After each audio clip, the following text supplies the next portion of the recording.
সহবাসের পরে মেয়েদের জন্য ফরজ গোসল না করে ঘরের কাজকাম, রান্না বাড়া ইত্যাদি করা, বাচ্চাকে দুধ খাওয়ানো, এগুলো জায়েজ আছে নাকি না জায়েজ? গোসল ফরজ হওয়া অবস্থায় গোসল না করার আগ পর্যন্ত কয়েকটা কাজ করা নিষেধ। 1, নামাজ পড়া নিষেধ। 2, তওয়াফ করা নিষেধ।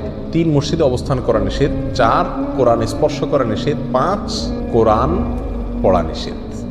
এই 5টি কাজ ছাড়া আর কোনো কাজ কি না? নিষেধ না।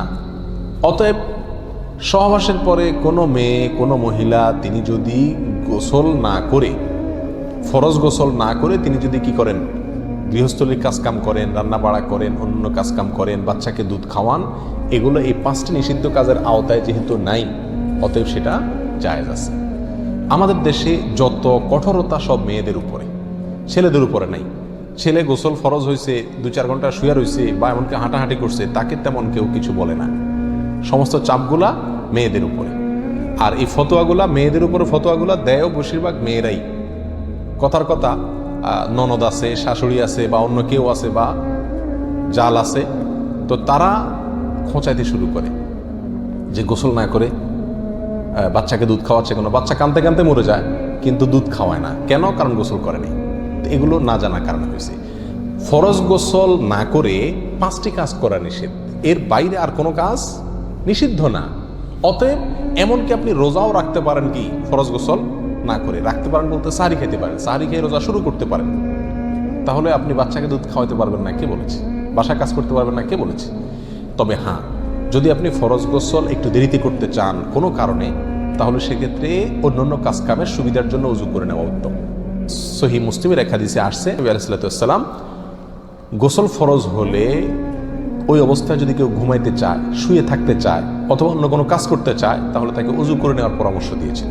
অতএব উজু করে নিয়ে এরপর অন্যান্য কাজ করা উত্তম।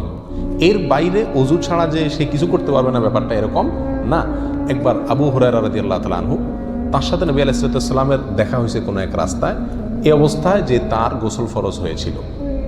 তো আবু হুরায়রা রাদিয়াল্লাহু তাআলা রাসূল আকরাম সাল্লাল্লাহু আলাইহি ওয়াসাল্লামকে দেখে এড়াইয়া চলে গেছেন, একরকম পালায়া চলে যাওয়ার মতো, যায় তাড়াতাড়ি করে গোসল টোসল করে তারপরে আসলেন। নবী আলাইহিস সালাম জিজ্ঞাসা করলেন, আবু হুরায়রা তুমি কই গেছিলা? তোমার দেখলাম।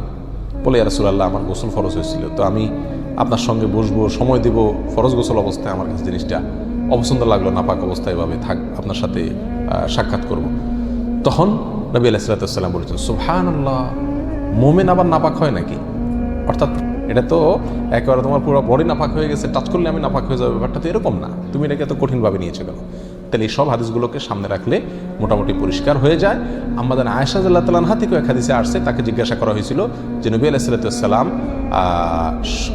গোসল ফরজ হলে তিনি ঘুমাতেন কিনা? তিনি বলেছেন হ্যাঁ, ঘুমাতেন। কোনো কোনো বর্ণনা আসছে উজু করা ছাড়াও ঘুমাতেন। তাহলে বোঝা গেল উজু করে নিয়ে ঘুমানো, উজু করে নিয়ে কাজকাম করা উত্তম, কিন্তু আপনি যদি নাও করেন তাতে কি হবে না, কোনো গুনাহ এতে হবে না।